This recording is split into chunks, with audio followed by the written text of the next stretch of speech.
ప్రార్థన చేసుకుందాం. మోకరించండి. ప్రార్థన. మమ్మల్ని ఎంతగానో ప్రేమిస్తున్నాం మిక్కిలి ప్రియ పరలోకపు తండ్రి, మరొక పర్యాయమ స్తోత్రమయ్యా.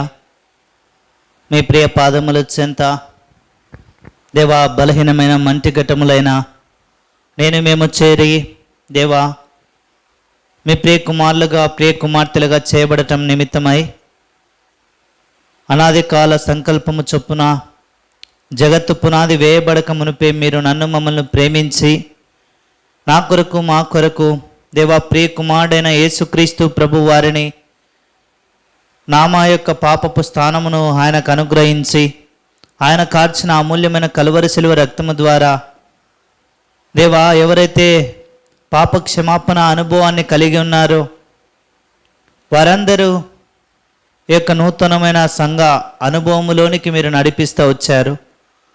అటు పరిశుద్ధ సమాజములోనికి దేవా మీరు నన్ను మమ్మల్ని చేరుస్తూ వచ్చిన మీ ప్రేమను బట్టి స్తుతించగలుగుతున్నాం. కరుణించుము దేవా. ప్రార్థించి ప్రకటించిన మేరకు మీ దయ చొప్పున సమయానికి మీటింగ్ ఆరంభించడానికి మీరు చూపుతూ వచ్చిన మీ కృపను బట్టి స్తోత్రాలు. మీటింగ్ ఆది నుంచి అంతం వరకు అక్కడ యేసు తప్ప ఎవ్వరు కనబడలేదన్నట్లు దేవా మీరే ఆధిపత్యం వహిస్తూ రావాల్సిందిగా ప్రార్థన చేస్తున్నాం. మా తండ్రి, పాటలు పాడేవారిని బలపరచము, వాయిద్యాలు వాయించేవారిని బలపరచము దేవా. అవసరమైన మాటలు మాత్రమే మీ దాసు నోట్లో మీరు ఉంచుతూ రావాల్సిందిగా ప్రార్థన చేస్తున్నాం. పాటల ద్వారా వాయిద్యముల ద్వారా మీ నామం మహింపరచబడలాగున మీరు సహాయం చేయండి దేవా. ఈ దినము మేము ప్రార్థన చేయడానికి వచ్చినాం తండ్రి. ఉపవాసం ఉండి ప్రార్థించబోతుండగా మేము బలహీనపరచబడకుండానట్లు మా ప్రాణాత్మ దేహములను మీరే బలపరుస్తారండి దేవా. ఏదో ప్రార్థన అంటే ఒట్టి మాటలు కాదు, కానీ హృదయం అంతా కూడా భారముతో వచ్చి దేవా మేము కుమరించి సమాధానముతో వెళ్ళగలిగే దేవా అన్నా వంటి అనుభవంను మీరు మాకు ఈ దినం దయచేయండి. మా తండ్రి, శత్రువు ఎక్కడ పని చేయకుండా సహాయం చేయము దేవా. కరెంటును మీ స్వాధీనంలో ఉంచుకునండి, మైక్ సిస్టమ్ను మీ స్వాధీనంలో ఉంచుకునండి, చక్కగా పని చేయలాగున మీరు సహాయం చేయండి. అటు తిరిగి యూట్యూబ్ ఛానల్ ద్వారా ఎంతమంది అయితే నీ వాక్యం వినబోతూ ఉన్నారో అటు వారిని మీరు దర్శించండి. రక్షణ లేని వారికి రక్షణ, రక్షింపబడిన దేవా మీ ప్రజలమైన మాకు ఆత్మీయంగా లోటుపాట్లను సరిచేసే విధంగా నీ మాటలు ఉండలాగున సహాయం చేయమని వందనములు చెల్లిస్తూ మమ్మల్ని మీ చేతికి అప్పగించుకుంటూ వచ్చిన వారిని బట్టి స్తోత్రాలు, రాని వారిని త్వరపెట్టి నడిపించమని యేసయ్య నామమున స్తుతించి ప్రార్థించి అడిగి బ్రతిమాలి వేడుచున్నాం తండ్రి, ఆమేన్.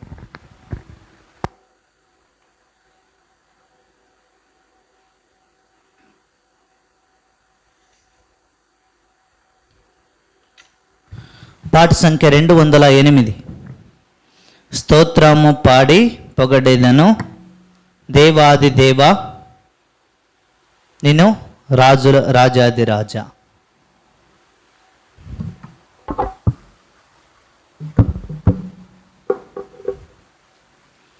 స్తోత్రము పాడి పొగడెదను దేవాది దేవా నిన్ను రాజాది రాజా, నిన్ను మ్రొక్కి కీర్తించేదను. దేవాది దేవా నిన్ను రాజాది రాజా, నిన్ను మ్రొక్కి కీర్తించేదను. అద్భుతమైన ప్రేమ నాలో పరమ తండ్రి చూపు శుద్ధ ప్రేమ.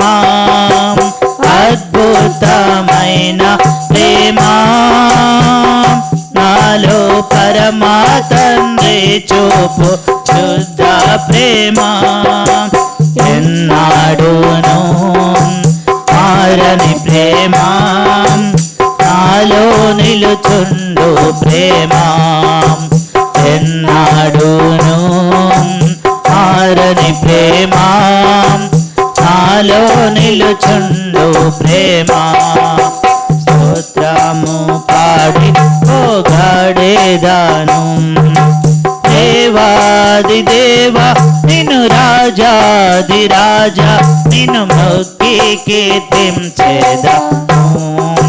దేవాది రాజాదిరాజా నిన్ను మొక్కి కీర్తించేదా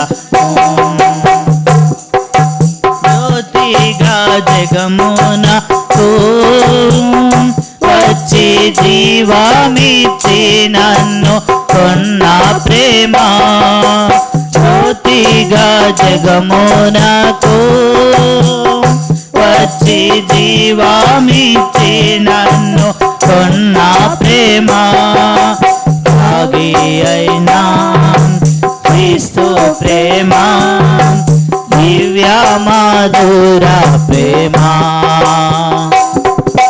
త్యాగి అయినా క్రీస్తు ప్రేమ దివ్య మధుర ప్రేమ స్తోత్రము పాడి పోగాడేదాను దేవాది దేవా నిన్ను రాజాదిరాజా నిన్ను మొక్కి కీర్తించేదాను దేవాది దేవా నిన్ను రాజాదిరాజా నిన్ను మొక్కి కీర్తించేదాను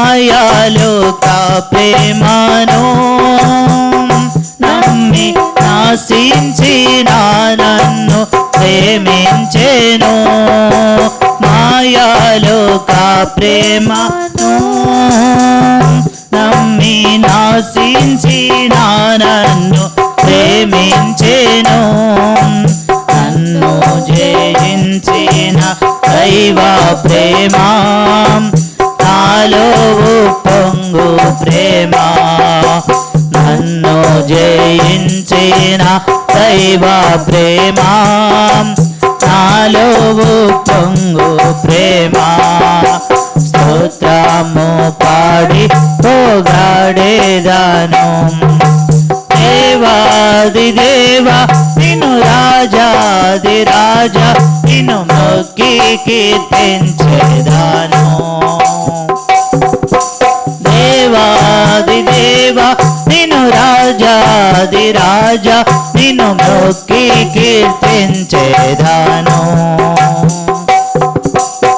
ఆధారమైన ప్రేమ దినము మాతవలే నన్న దూకొను ప్రేమ ఆధారమైన ప్రేమ దినము మాతవలే నన్న దూకొను ప్రేమ ఉన్నత మహా దైవ ప్రేమ నన్నాకర్షించే ప్రేమ ఉన్నత మహా దైవ ప్రేమ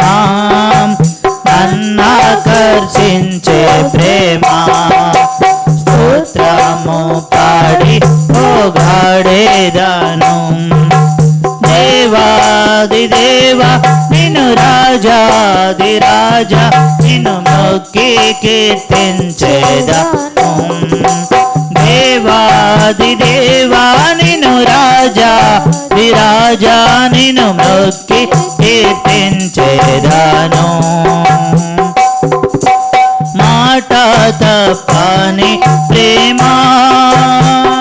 పరమ వాక్కునిచ్చి ఆదరించే ప్రేమ మాట తప్పని ప్రేమ పరమ వాక్కునిచ్చి ఆదరించే ప్రేమ సర్వశక్తి గల దైవ ప్రేమ సతతము నుండు ప్రేమ సర్వశక్తి గల దైవ ప్రేమ సతతము నుండు ప్రేమ స్తోత్రము పాడి పోగాడేదాను దేవాది దేవా నిన్ను రాజాదిరాజా నిన్ను మొక్కి కీర్తించేదాను దేవాది దేవా నిన్ను రాజాదిరాజా నిన్ను మొక్కి కీర్తించేదాను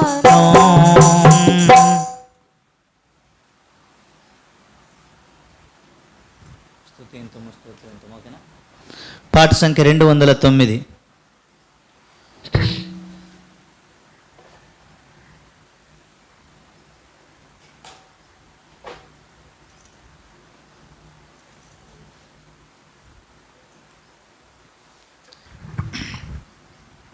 స్తుతింతుము స్తోత్రింతుము పావనుడగు మా పరమా తండ్రిని స్తుతింతుము.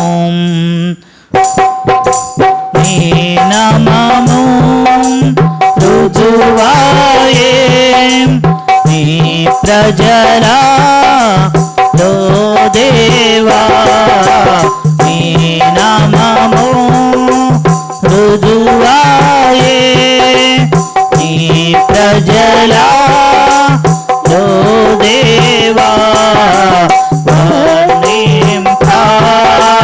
మాతరమా మహిమా గలిగిన నీ నామమును స్తుతింతుము స్తోత్రింతుము పావనుడగు మా పరమా తండ్రిని స్తుతింతుము. మా ప్రభువా మా కొరకై సిలువలో శ్రమసితివి. మా ప్రభువా మా కొరకై సిలువలో శ్రమసితివి. మాధురా క్షణ కొరకై రక్తమును కాచిన రక్షకుడా స్తుతింతుము స్తోత్రింతుము పావనుడగు మా పరమా తండ్రిని స్తుతింతుము. మా ప్రభువైన యేసుని పరిశుద్ధ మా ప్రియుని, మా ప్రభువైన యేసుని పరిశుద్ధ మా ప్రియుని ప్రియమాగు పాపరులన్ ప్రియమారామా కొసగిన తండ్రి స్తుతింతుము స్తోత్రింతుము పావనుడగు మా పరమా తండ్రి స్తుతింతుము. పరిశుద్ధం జనముగా నిర్దోష ప్రజలనుగా పరిశుద్ధ జనముగా నిర్దోష ప్రజలనుగా పరలోక తనయులుగా పరమా కృపతో మార్చిన దేవా స్తుతింతుము స్తోత్రింతుము పావనుడగు మా పరమా తండ్రిని స్తుతింతుము. సంపూర్ణ జ్ఞానమును పూర్ణ వివేచనమును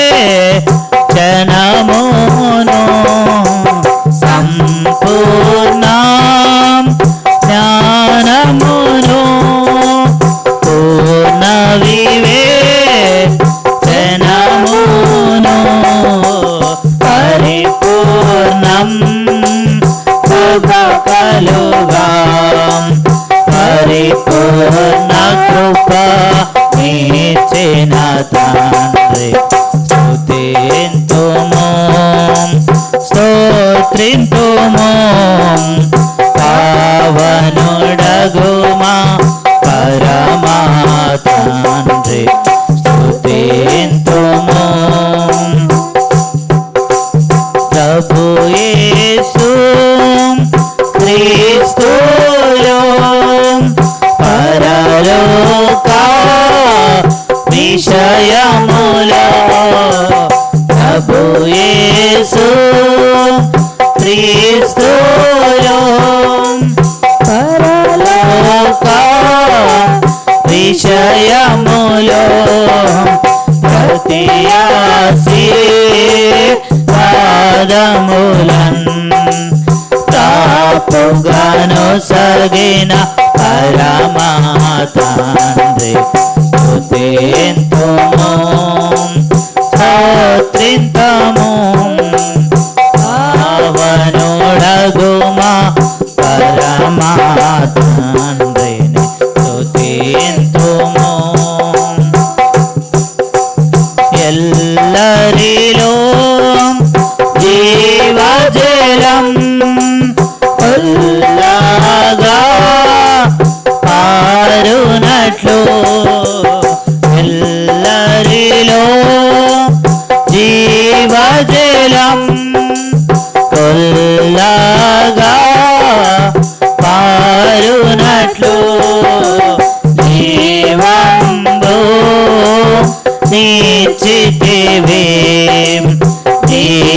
దేవాధిపతి హల్లెలూయా స్తుతింతుము స్తోత్రింతుము పావనుడగుమా పరమా తండ్రి స్తుతింతుము.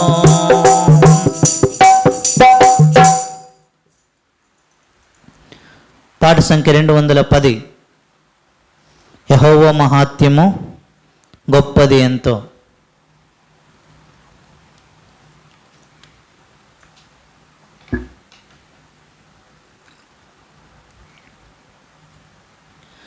యెహోవా మహాత్మ్యము గొప్పది ఎంతో. యెహోవా మహాత్మ్యము గొప్పది ఎంతో. గ్రహింప శక్యము కానిదే గ్రహింప శక్యము కానిదే యెహోవా మహాత్మ్యము గొప్పది ఎంతో. యెహోవా మహాత్మ్యము గొప్పది ఎంతో. గ్రహింప శక్యము కానిది గ్రహింప శక్యము కానిది. పరలోక సైన్యమా పరమా తండ్రి మహిమాను. పరలోక సైన్యమా పరమా తండ్రి మహిమాను. పరాక్రమ క్రియలు తెల్పేదము రండి. పరాక్రమ క్రియలు తెల్పేదము రండి. పరిశుద్ధ దేవుని గొప్ప కార్యము. పరిశుద్ధ దేవుని గొప్ప కార్యము. పరిశుద్ధ కార్యము ప్రకటింతుము. పరిశుద్ధ కార్యము ప్రకటింతుము. యెహోవా మహాత్మ్యము గొప్పది ఎంతో. యెహోవా మహాత్మ్యము గొప్పది ఎంతో. గ్రహింప శక్యము కానిది గ్రహింప శక్యము కానిది. తప్పిపోతి మీలలో గొర్రెలను పోలియం. తప్పిపోతి మీలలో గొర్రెలను పోలియం. తప్పులెన్నో చేసి శిక్షార్హులమైతేమే, తప్పులెన్నో చేసి శిక్షార్హులమైతేమే, అర్పించెను దానము మంచి కాపరియై, అర్పించెను ప్రాణము మంచి కాపరియై, గొప్ప రక్షణనిచ్చి ఉద్ధరించెను, గొప్ప రక్షణనిచ్చి ఉద్ధరించెను. యెహోవా మహాత్మ్యము గొప్పది ఎంతో, యెహోవా మహాత్మ్యము గొప్పది ఎంతో, గ్రహింప శక్యము కానిది, గ్రహింప శక్యము కానిది. ఆదామునందు పోయే దేవుని మహాత్మ్యము, ఆదామునందు పోయే దేవుని మహాత్మ్యము, అందులమయ్యుంటిమి అజ్ఞానులమైతిమి, అందులమయ్యుంటిమి అజ్ఞానులమైతిమి, నందు పొందితిమి వెలుగు, నాదుడేసునందు పొందితిమి వెలుగు, అధికమైన జ్ఞాన మహిమలో సగే, అధికమైన జ్ఞాన మహిమలో సగే, యెహోవా మహాత్మ్యము గొప్పది ఎంతో, యెహోవా మహాత్మ్యము గొప్పది ఎంతో, గ్రహింప శక్యము కానిది, గ్రహింప శక్యము కానిది.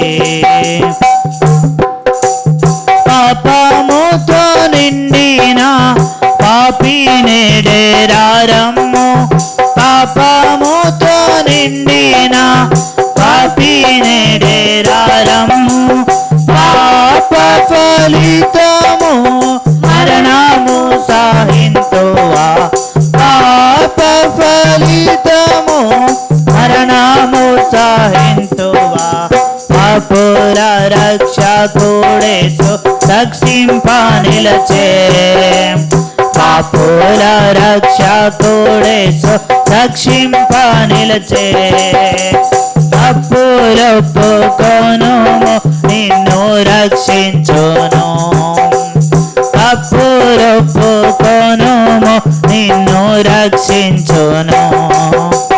యెహోవా మహాత్మ్యము గొప్పది ఎంతో, యెహోవా మహాత్మ్యము గొప్పది ఎంతో, గ్రహింప శక్యము కానిది, గ్రహింప శక్యము కానిది. ప్రధానుల కంటేను అధికారుల కన్నా, ప్రధానుల కంటేను అధికారుల కన్నా, అధికుడు ప్రభువు రాజ్యమేలా వచ్చును, అధికుడు ప్రభువు రాజ్యమేలా వచ్చును, అందరికి ప్రభువు శిరస్సయ్యున్నాడు, అందరికి ప్రభువు శిరస్సయ్యున్నాడు, అందరం పాడేదాము హల్లెలూయా పాట, అందరం పాడేదాము హల్లెలూయా పాట. యెహోవా మహాత్మ్యము గొప్పది ఎంతో, యెహోవా మహాత్మ్యము గొప్పది ఎంతో, గ్రహింప శక్యము కానిది, గ్రహింప శక్యము కానిది.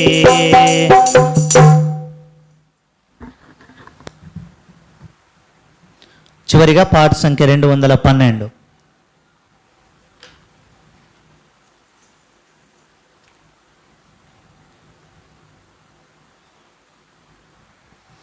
స్తుతి ప్రశంస పాడుచు కీర్తింతు నిత్యము, మహారక్షణ నిత్యం మనశాంతినిచ్చెను,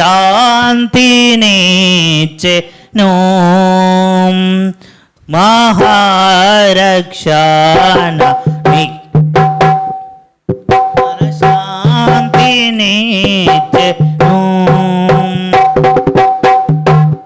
పాపాలోక బంధమందు దాసత్వమా దుండా, పాపాలోక బంధమందు దాసత్వమం దుండా, నిరాత్మశక్తిచే ప్రభుం విమోచించి దేవి,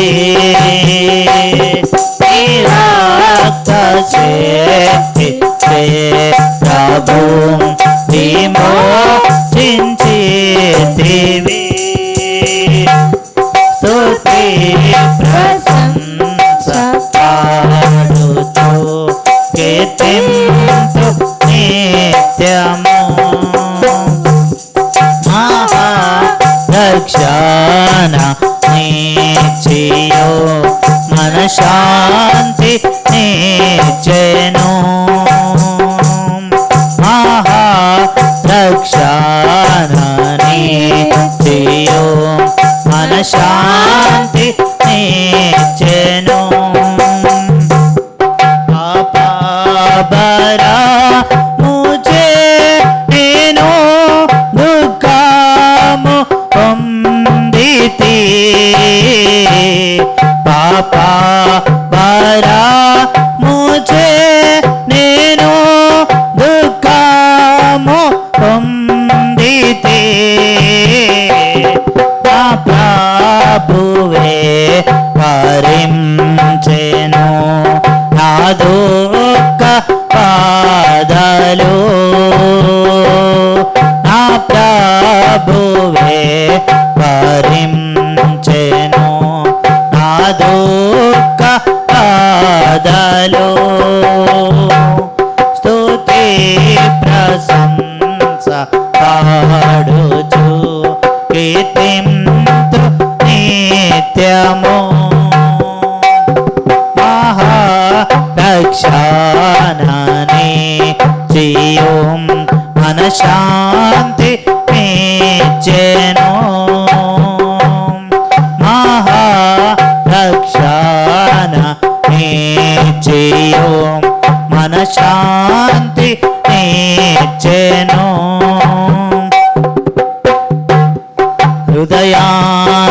హృదయాంధకార మూచె నేను దారి తొలగితి,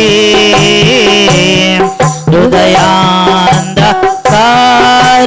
మూచె నేను దారి తొలగితి, ప్రభువే జ్యోతియాయెను సత్య మార్గము చూపే,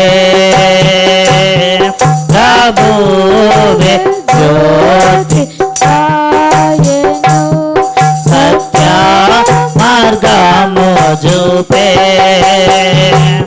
స్తుతి ప్రశంస పాడుచు కీర్తింతు నిత్యము, మహారక్షణ నిత్యో మనశాంతి నిచ్చెను.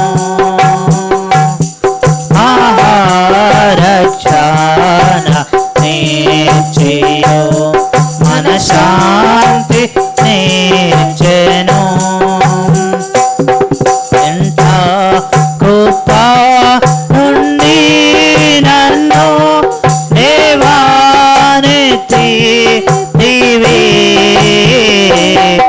ఎంత కృప నుండి నన్ను దేవానెత్తితివి.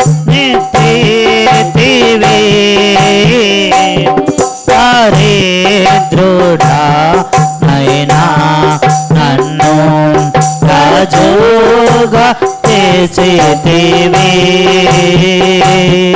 దరిద్రుడా నైనా నన్ను రాజుగా చేసితివి.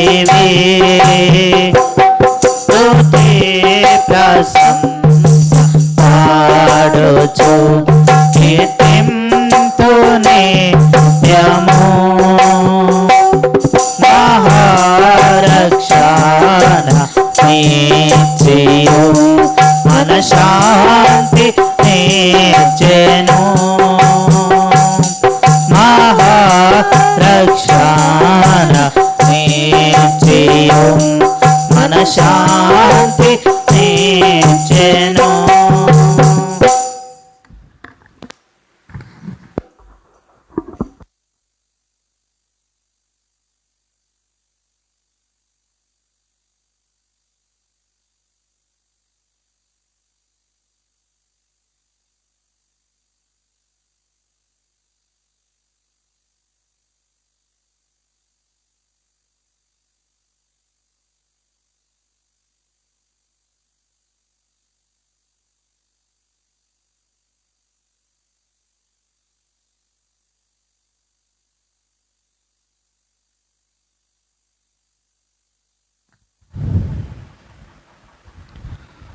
ప్రేమగల రక్షకుడు ప్రభువైన యేసుక్రీస్తు నామమున మరి యొక్క పర్యాయము మీకు అందరికీ నా శుభాభివందనాలు. ఇది మనం అందరం ఇక్కడ ఉన్నామంటే అది కేవలం ఎవరి కృప అంట? దేవుని కృప. నేనేమై ఉన్నానో అది ఆయన కృప అయి ఉన్నది.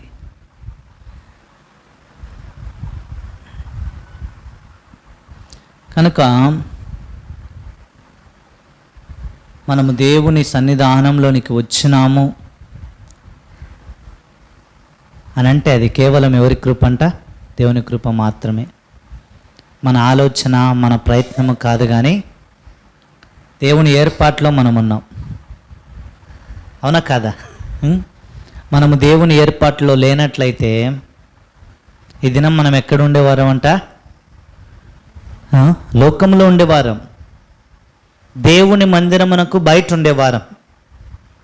అయితే దేవుని ఏర్పాట్లో ఉన్నాము కాబట్టే మనం ఎక్కడున్నాం? దేవుని మందిరంలో ఉన్నాం. ఎందుకంటే ఇది సెలవు దినము కాదు, ఇట్స్ ఎ వర్కింగ్ డే.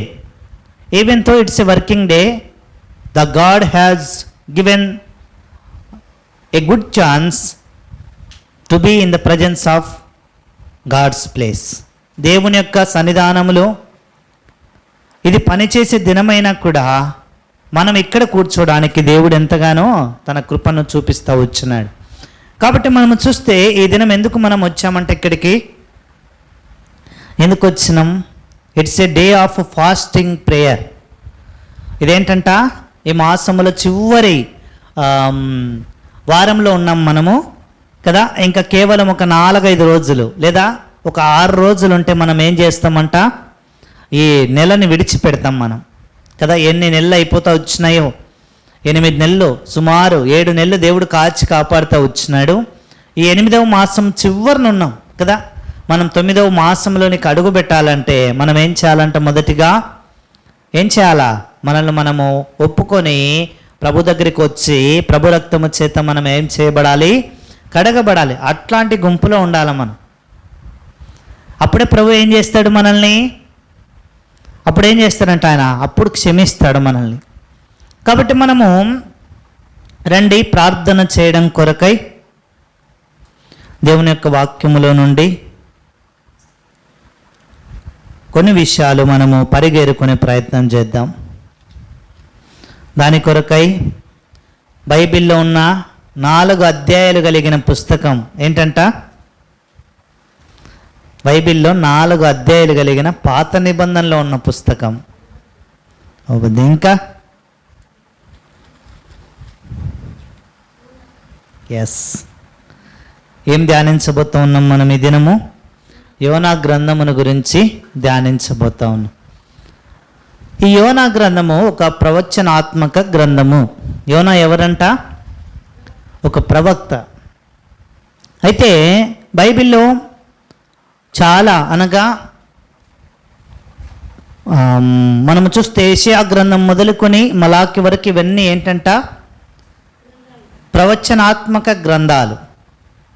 అయితే ఇక్కడ మనము చూస్తే ఈ యోనా గ్రంథము చాలా విభిన్నమైనది. వేరే పుస్తకముతో పోల్చినప్పుడు, ఉదాహరణకి మనము దానియేలు గ్రంథముతో ఈ పుస్తకాన్ని పోల్చినప్పుడు ఈ పుస్తకం ఎట్లా ఉంటుందంట? విభిన్నమైనదిగా ఉంటుంది. యెషయా గ్రంథముతో మనం యోనా గ్రంథం పోల్చినప్పుడు మనకు యోనా గ్రంథం అన్నది విభిన్నమైనదిగా కనబడుతుంది. ఎందుకు? కారణం ఏంటి అని మనం ఆలోచన చేస్తే, అన్ని పుస్తకాలలో ఉన్న ప్రవక్తలు ఏం చేస్తూ వచ్చారంట? దేవుని కోసం పని చేస్తూ వచ్చినారు, దేవునికి లోబడతా వచ్చినారు. ఉదాహరణకి మనం చూస్తే యెషయా, అలాగే ఇర్మియా, యెహెజ్కేలు, దానియేలు, హోషేయ, యోవేలు, ఆమోసు, తర్వాత ఓబద్య, మీకా, నహూము, హబక్కుకు, జెఫన్య, హగ్గయి, జకర్యా, మలాకి, వీరంతా ఏం చేస్తూ వచ్చినారంట? దేవుని కొరకై పని చేస్తూ వచ్చినారు. దేవుడు చెప్పిన పనిని మాత్రమే చేస్తూ వచ్చినారు. అయితే ఇక్కడ మనము చూస్తే ఈ యోనా గ్రంథము ఎందుకు విభిన్నమైనది అని అంటే, యోనా దేవుడు చెప్పిన పని చేయలేదు. ఇంకా విచిత్రమైన సంగతి ఏంటంటే, యోనా దేవునికి ఒక ప్రవక్త. Is a chosen profit of God కదా. దేవుని చేత ఏర్పరచబడిన ఒక ప్రవక్త దేవునికి లోబడకపోతా వచ్చినాడు. అదే ఈ ప్రవచనాత్మక గ్రంథాలన్నిటిలో విభిన్నమైన గ్రంథముగా యోనాను మనము ఏం చేయొచ్చు? భావించవచ్చు. కాబట్టి మనము చూస్తే ఈ యోనా ఆరంభము నుండి కూడా ఎలా ఉన్నాడంట? ఎలా ఉన్నాడు? యోనా ఆరంభము నుండి కూడా ఒకే కోణం ఏంటంట? తిరుగుబాటు జీవితము కదా. ఇక్కడ ఈ పుస్తకములో ఇంచుమించుగా 4 ప్రార్థనలు ఉన్నాయి. ఎన్ని ప్రార్థనలు? 4 ప్రార్థనలు ఉన్నాయి.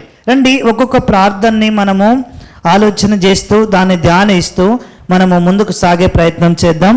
మొట్టమొదటి ప్రార్థన ఎవరు చేశారు, ఎక్కడ చేశారు అని మనం ఆలోచన చేస్తే, ఈ యోనా గ్రంథములో మొట్టమొదటి ప్రార్థన ఏ సందర్భంలో చేస్తూ ఉన్నారంటే, ఎవరు చేస్తూ ఉన్నారంటే, యోనా గ్రంథం 1వ అధ్యాయము 14వ వచనంలో రాయించబడింది మొట్టమొదటి ప్రార్థన.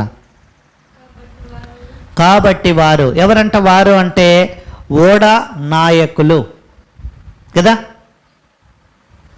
ప్రేయర్ ఆఫ్ సెయిలర్స్ అంటే ఓడను నడిపించే వారు ఇప్పుడు ఏం చేస్తూ ఉన్నారు? దేవునికి ప్రార్థన చేస్తూ ఉన్నారు కదా. సాధారణంగా మనం అనుకుంటాము ఓడ ప్రయాణం అన్నది సులభమైనది కాదు. ఎందుకనంటే ఎప్పుడు ఆ యొక్క సముద్రము పొంగి పొర్లుతుందో, ఎప్పుడు సముద్రము నెమ్మదిగా ఉంటుందో ఒక అంచనాకి రాలేరు కదా. ప్రయాణించే వ్యక్తులైనా సరే, ఓడను నడిపించే నావికులైనా సరే, వాళ్ళు ఎట్లాంటి పరిస్థితులు ఉంటారంటే, they don't know whatever the situation before them they are going to face. వారి ముందర ఎటువంటి పరిస్థితులు ఉన్నాయో, వారి ఎటువంటి పరిస్థితులను ఎదుర్కొనబోతూ ఉన్నారో వారికి తెలియదు కదా. ఎందుకనంటే సముద్రం ఎప్పుడు నెమ్మలంగా ఉంటుందో, అలాగే ఎప్పుడు ఉప్పొంగుతుందో ఎవరు కూడా ఏం చేయలేనంట. దెర్ ఈజ్ నో పారామీటర్స్ కదా. కొన్నిసార్లు అంటారు ఏమనంటే, అయా తుఫాను హెచ్చరిక ఉంది కాబట్టి సముద్రంలో ఆటుపోట్ల యొక్క విలువ ఎలాగుంటుందంటే చాలా హెచ్చుగా ఉంటుంది. కాబట్టి మత్స్యకారులు మీరేం చేయొద్దు, చేపలకు వెళ్ళొద్దు అని అంటారు. అయితే ఇట్స్ ఎ క్లియర్ సైన్. అయితే ఇక్కడ చూస్తే ఈ ఓడ నావికులు ఏం చేస్తూ ఉన్నారంట? దేవునికి ప్రార్థన చేస్తూ ఉన్నారు. వారు ఏ స్థితిలో ఉన్నారంట? వారు సముద్రపు మధ్య భాగంలో ఉన్నారు. ఒక మాటలో చెప్పాలంటే చావుకు దగ్గరగా ఉన్నారు. దగ్గరగుండి అంటే వారికి తెలుసు ఏమని? సముద్రంలో ఆటుపోట్లు అన్నవి సాధారణమని. అయితే ఎప్పుడైతే ఈ యోనా దేవుడు చెప్పిన మాటను వినకుండా, దేవుడు ఏమన్నాడు? అయ్యా నువ్వు నినివేకి వెళ్ళు అని దేవుడు అంటే, ఈ యోన ఏం చేస్తూ వచ్చాడంట? తర్షీష్ అన్న పట్టణమునకు వెళ్ళడం కోసమై ఓడ ఎక్కాడు. ఏ ఓడలో అయితే యోన ఉన్నాడో ఆ ఓడకే ప్రమాదం ఎదురైంది. ఇప్పుడు కొన్నిసార్లు మనం ఆలోచన చేస్తాం, ఏమని తెలుసా? అన్నా నేను వెళ్తూ ఉన్న వెహికల్కి యాక్సిడెంట్ అయిందన్నా, అన్నా నేను కూర్చున్న బస్సే యాక్సిడెంట్కి గురైందన్నా, అన్నా నేను తోలుతూ ఉన్న కారే యాక్సిడెంట్కి గురైందన్నా, అన్నా నేను వెళ్తూ ఉన్న బైకే యాక్సిడెంట్కి గురైందన్న, పక్కన ఎన్నో ఉన్నాయన్నా, వాటికి ఏమాత్రం కూడా ప్రమాదం జరగలేదన్నా అని అంటే అర్థం ఏంటంటే, even if you have the experience of salvation, sometimes we are not obeying to the word of God or the command of God. This is a clear sign that we are in the risk. మన జీవితంలో మనకు ప్రమాదాలు జరుగుతున్నాయి, మనకు రక్షింపబడిన అనుభవం ఉండి కూడా అని అంటే దాని అర్థం ఏంటంటే, మనం ఏంటంట, దేవుడు చెప్పిన మాట లేదా దేవుడు చెప్పిన ఆజ్ఞని మనము పాటించకుండా ఇష్టానుసారంగా జీవిస్తున్నాము అని చెప్పే ఒక చిహ్నం అది కదా. చాలాసార్లు మనకు కనిపిస్తాయి, అయ్యో ఎంతోమంది ఉన్నారన్నా నాకెందుకు ఈ కష్టం వచ్చింది అన్న, ఎంతోమంది ఉన్నారన్నా నాకెందుకు ఈ ఇబ్బంది వచ్చింది అన్న, ఎంతోమంది ఉన్నారన్నా నాకెందుకు ఇటువంటి ఇక్కట్లమైన పరిస్థితులు వచ్చినాయి అని అంటే, ప్రభు ఏం చేయాలనుకుంటున్నాడు? నీవు నేను తప్పిపోయిన మార్గముల నుండి మనల్ని సన్మార్గములోనికి నడిపించడానికి ఇష్టపడుతూ ఉన్నాడు. అందుకే దావీదు అంటాడు, ఏమంటాడు? శ్రమ కలుగక మునుపు నేను నీకేమైపోయినా దేవా, దూరం అయిపోయినా. అయితే శ్రమ కలుగుట ఏమైందంట? నాకు మేలాయను అన్నాడు. ఎట్లా మేలు?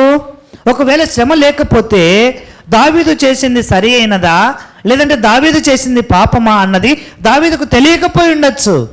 ఎప్పుడైతే శ్రమ వచ్చిందో, ఎప్పుడైతే దావీదు ఒక అడుగు ముందుకేశాడో, దాని ద్వారా దాని పర్యవస్థానం అనుభవించిన తర్వాత అప్పుడు అంటా ఉన్నాడు, ఏమని తెలుసా అండి? శ్రమ కలుగక మునుపు నేను దూరం అయితేనే శ్రమ కలుగుట నాకు మేలాయను. మన జీవితంలో ఉందా? మన జీవితంలో ఉందా? రక్షింపబడి ఎన్నేళ్ళైందో? ఎవరన్నా అడిగాం కన్నా రక్షింపబడి ఎన్నేళ్ళైందన్నట్టు, అన్న 10 ఏళ్ళైందన్న రక్షింపబడి. చక్కగా ఒప్పుకోలు ప్రార్థన రాదు కదా. 10 ఏళ్ళ నుంచి ఏం నేర్చుకుంటున్నావు? 10 ఏళ్ళ నీ జీవితంలో సరిగా దేవునితో సమాధాన పడకుండా ఉంటే ఎట్లుంటుంది? ఒక ఇంట్లో ఉండే ఒక ఇద్దరే సమాధానంతో లేకపోతే ఇంట్లో ఎట్లుంటుందంట? అల్లకల్లోలం అయిపోతుంది. మరి దేవాతి దేవునితో నీ కొరకు నా కొరకు ప్రాణం పెట్టి నిన్ను నన్ను రక్షించడం కోసమై భూమి మీదకి వచ్చి తన రక్తమును చిందించి నీ కొరకు నా కొరకు ప్రాణం పెట్టిన ఆ దేవునితో నీకు నాకు సమాధానము లేకుండా మనం జీవిస్తే ఎట్లా నెమ్మది ఉంటుంది? ఎట్లా నెమ్మది ఉంటుంది? నెమ్మది ఉండదు. ఎప్పుడు కస్సు బుస్సే కదా. 5 ఏళ్ళు ఏంటది రక్షింపబడి, 10 ఏళ్ళు ఏంటది రక్షింపబడి, 15 ఏళ్ళు ఏంటది, 20 ఏళ్ళు, 30 ఏళ్ళు అన్న నా చరిత్ర ఇదని చెప్పుకుంటున్న నీవు యథార్థమైన మనసుతో దేవుని దగ్గరికి వచ్చి పశ్చాత్తాప పడకపోతే దాని పర్యవస్థానం ఎలా ఉంటుంది అని చెప్పే ఒక చిన్న ప్రయత్నమే ఈ నావికుల జీవితం కదా. ఓడ నాయకులు అక్కడ తప్పు చేయలే. చాలామంది ఏం భావిస్తారంటే, అన్న తప్పు నేను చేస్తే నాకే శిక్ష పడాలి కదన్నా. అట్లాంటి వైఖరి ఉంటుంది కొంతమందికి. నిజంగా నేను పాపం చేసింటే దేవుడు నన్ను శిక్షించాలా, నిజంగా నేను ఏదైనా దేవునికి వ్యతిరేకమైన మార్గంలో నడుస్తూ ఉంటే ఆ శిక్ష నాకు రావాలా. దావీదు అట్లా అనుకోలా. మొదటి సమూయేలు గ్రంథం 31వ అధ్యాయంలో చూస్తే దావీదు ఏం చేస్తూ ఉన్నాడంట? తన ప్రజలైన ఇశ్రాయేలీయులను విడిచిపెట్టి సిగ్లకు అన్న ఫిలిస్తీయుల ప్రాంతములో తాను నివసిస్తూ ఉన్నాడు. ఆ ఫిలిస్తీయుల రాజు దగ్గరికి వెళ్ళి అన్నాడు, అయ్యా నేను నీతో పాటు యుద్ధం చేయడానికి వస్తా అన్నాడు. అన్నది ఎవరు? దావీదు అన్నాడు.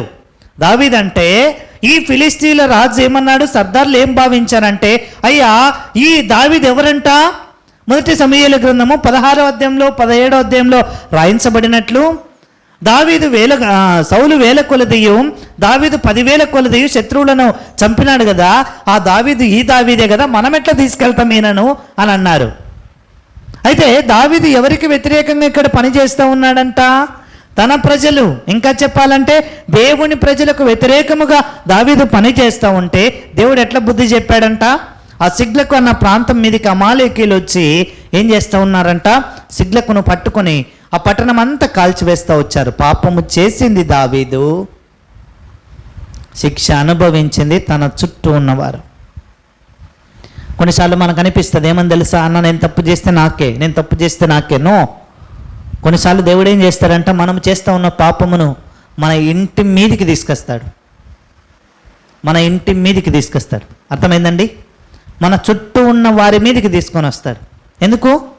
మనం మన పాపముల నుంచి విడిపించబడాలని. నీకు నాకు శిక్ష వేసి నన్ను నరకయాతన పెట్టాలన్నది దేవుని యొక్క ఉద్దేశం కాదు. అయితే తిరిగి తన మార్గములోనికి రావాలి అన్నది దేవుని ఉద్దేశం. ఈ ఓడ నావికులు చూస్తే ఏం చేస్తూ ఉన్నారంట? ప్రార్థన చేస్తూ ఉన్నారు. ఏమని?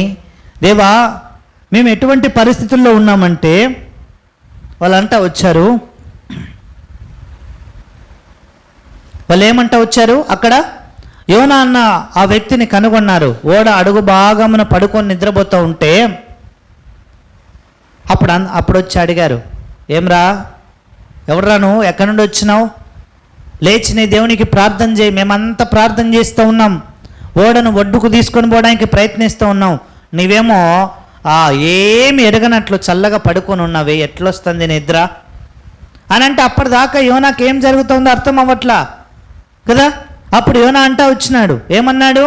అయ్యా, నేనేం చేయాలా? సరే ప్రార్థన చేస్తానులే అని అన్నాడు.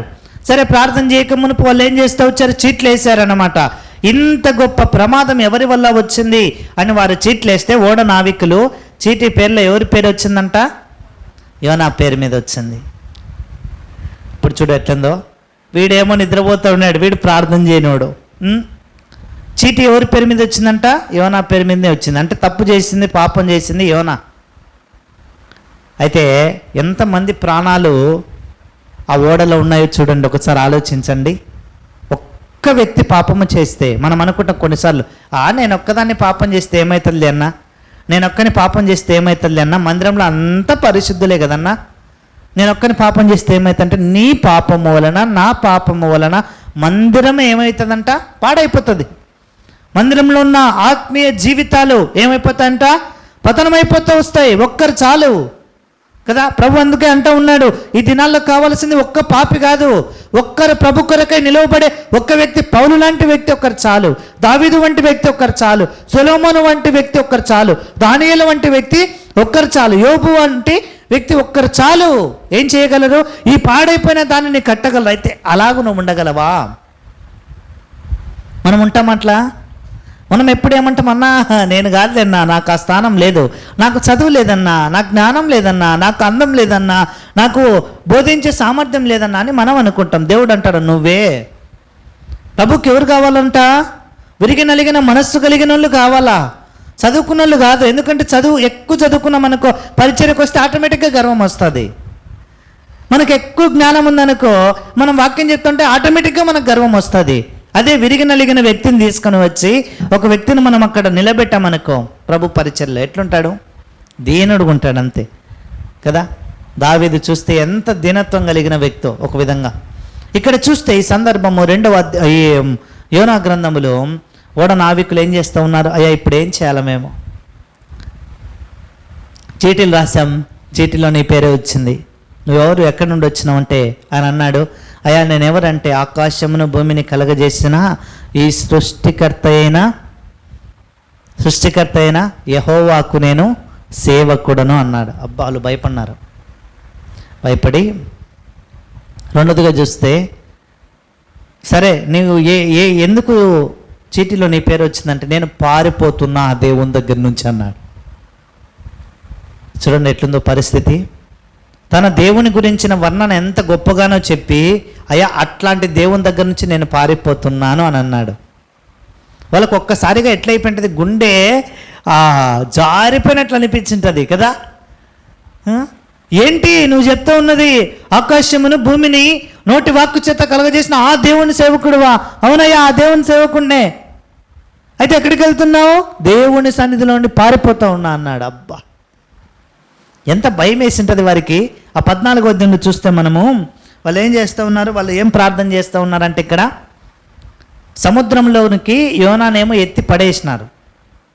అయితే వాళ్ళు ఏమంటూ ఉన్నారంట, దేవా ఈ మనిషిని మేము పడేసినామని మమ్మల్ని మాత్రం ఏం చేయొద్దు, శిక్షించద్దు. ఎందుకంటే నువ్వు ఆకాశమును కలగజేసినావు, భూమిని కలగజేసినావు, నీ సేవకుడంట ఈ యోనా. కాబట్టి మేమేం చేయము, మేము ఇతన్ని సముద్రంలోనికి పడవేయటానికి కారణం ఏంటంట, ఇతను చేసిన తప్పే. ఆయన చేసిన తప్పును బట్టి ఆయనే అన్నాడు, ఏమన్నాడు, యోనానే అన్నాడు. ఏమని చెప్పాడు, ఓడ నావికులతో, అయ్యా నన్ను ఎత్తి సముద్రంలో పడేస్తే మీరంతా బ్రతుకుతారు అని అన్నాడు. ఆయన చెప్పాడు కాబట్టి మేము వేసాం, కానీ మా అంతటా మేము వేయలేదు. యోనా ప్రాణం తీయాలన్నది మా ఉద్దేశం కాదని అంటూ వచ్చారు. అయితే రెండోదిగా చూస్తే, ఎప్పుడైతే ఈ యోనా సముద్రములోనికి పడవేయబడతా వచ్చినాడో, యోనా పడవేయబడిన వెంటనే సముద్రం ఏమైందంట, ఎగసి పడతా ఉన్న అలలతో ఉన్న ఆ సముద్రము ఒక్కసారిగా నెమ్మదైపోయిందంట. భయపడినారు వీళ్ళు. మొదటిగా ఏమో ఆకాశమును భూమిని కలగజేసిన దేవుని సేవకుడు అన్నాడు, నేను పారిపోతున్నా అన్నాడు, నన్ను సముద్రంలో పడవేయ అన్నాడు. ఆ సముద్రం ఏమైపోయిందంట, వెంటనే నిమ్మలంగా ఉందంట కదా. రండి ఆ మాట చదువుకుందాం మనం. 15వ వచనం అనుకుంటా.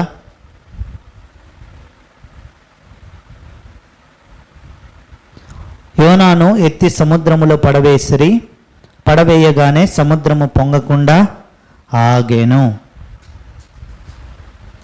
16వ వచనంలో చూస్తే, వాళ్ళు అప్పుడు ఏం చేసినారంట, ఆ దేవునికి భయపడి దేవునికి బలి అర్పించినారు కదా. బలి అంటే ఏంటి, ఈ నెలలో బలి అర్పించాలంటే నీవు నేను కోడెను కాదు తీసుకొని రావాల్సింది, నీవు నేను మేకను కాదు తీసుకొని రావాల్సింది, నీవు నేను గొర్రెపిల్లను కాదు దేవుని మందిరంలోనికి తీసుకొని రావాల్సింది.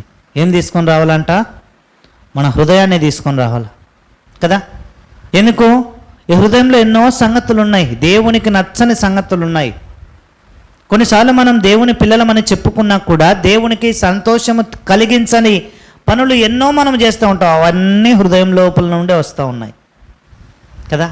ఎట్లాంటి హృదయం ఉన్నప్పుడు మనం ఎట్లా ప్రభుని సంతోషపరుస్తాం?